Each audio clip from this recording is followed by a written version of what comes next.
Today we're working on chapter 12, which is going to be looking at reaction rates and equilibrium. So we're going to see a lot of chemical reactions in this chapter. Before we jump into that though, I want to briefly review energy of reactions and then introduce something new called activation energy. So in an exothermic reaction, remember the therm told us that was related to heat, which is a form of energy. So exiting heat is leaving a reaction. And we could see that in a few different ways. We could write plus energy, where energy is a product of a reaction. We could also see that our change in enthalpy has a negative sign always. So that could be drawn. If you remember, if this was some chemical reaction, then we could also draw that heat was leaving that reaction. On an energy diagram, this was another way we communicated the same thing.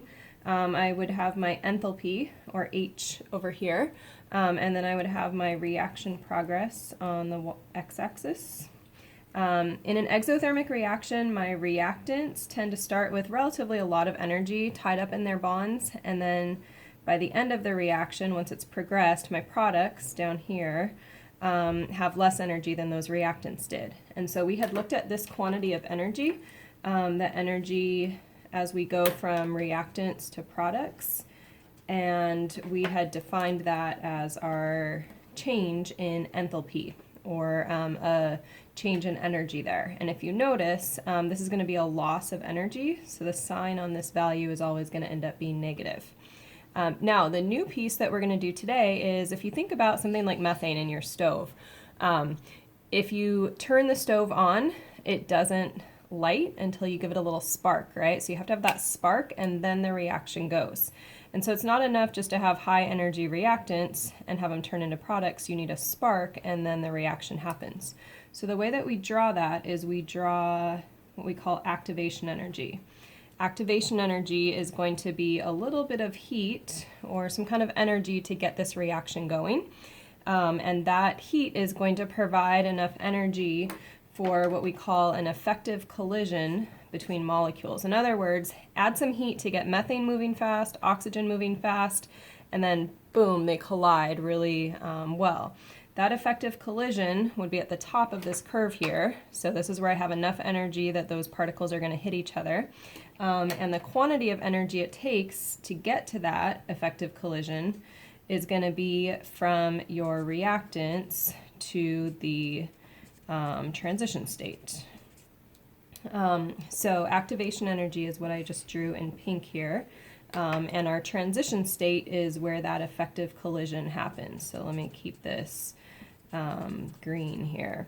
So the amount of energy from the reactants up to that transition state is called our activation energy, and that's the amount of heat it takes to get a reaction going. That's that spark if you're lighting, say, your stove.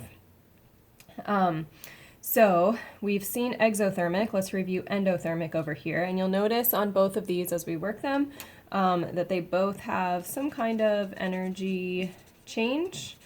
And so that's something that they have in common. They both also need an effective collision to happen and have an activation energy. So endothermic, again, we've got energy happening. My delta H is going to have a positive sign, and so that would mean that I put energy in to these reactions. This would be like a cold pack, or in biochem, ADP becoming ATP. We're storing energy inside of the ATP. Remember back in chapter 6 we used these numbers. I don't have a number for you here, but it takes energy to build ATP. If I draw the energy diagram here, same basic idea. Enthalpy on the y-axis, reaction progress on the x-axis. Here my reactants are going to start with less energy in their bonds, and we're going to move up so that my products end up with more energy stored in them than the reactants. And that's why we have ATP fitting into this category, because ATP is a way to store energy chemically. So we're storing it in some of those phosphoester bonds.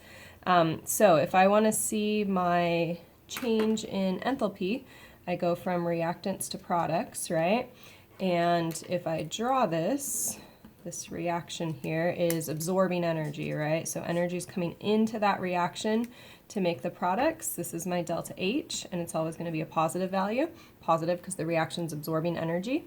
Now, I still need extra energy to get to that effective collision. So if I complete this energy diagram, it's going to have a hill in it. And if you remember, activation energy was from the reactants to the transition state. Here's my transition state, that effective collision. So activation energy is going to be from reactants all the way up there. It takes a lot of energy, ton of energy, to get these endothermic reactions going. So this quantity here, this activation energy, I'll write E sub A next to them so we can see that, has an impact on how fast reactions go, or usually trends with that. So just one last thing to add on this slide here.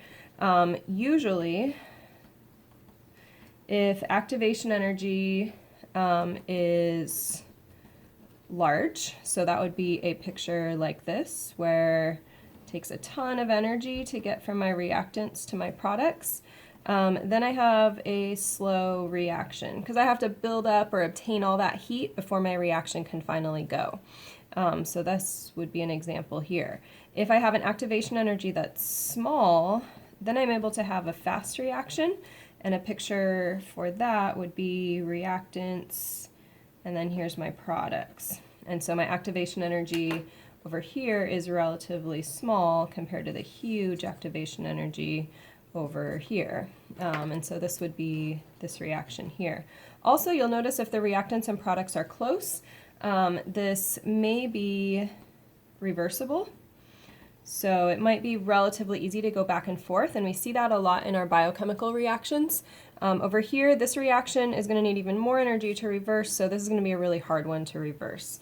So be able to remember these terms, exo and endothermic, be able to identify the activation energy from reactants to that effective collision, and then this is where it's going to tie into rate. A small activation energy is going to be a fast reaction, like it would be faster to climb a small hill, and a large activation energy is going to be slower, like it would take a lot more energy and time to get over a big mountain. So that's our introduction. Next up, we will talk more about reaction rates.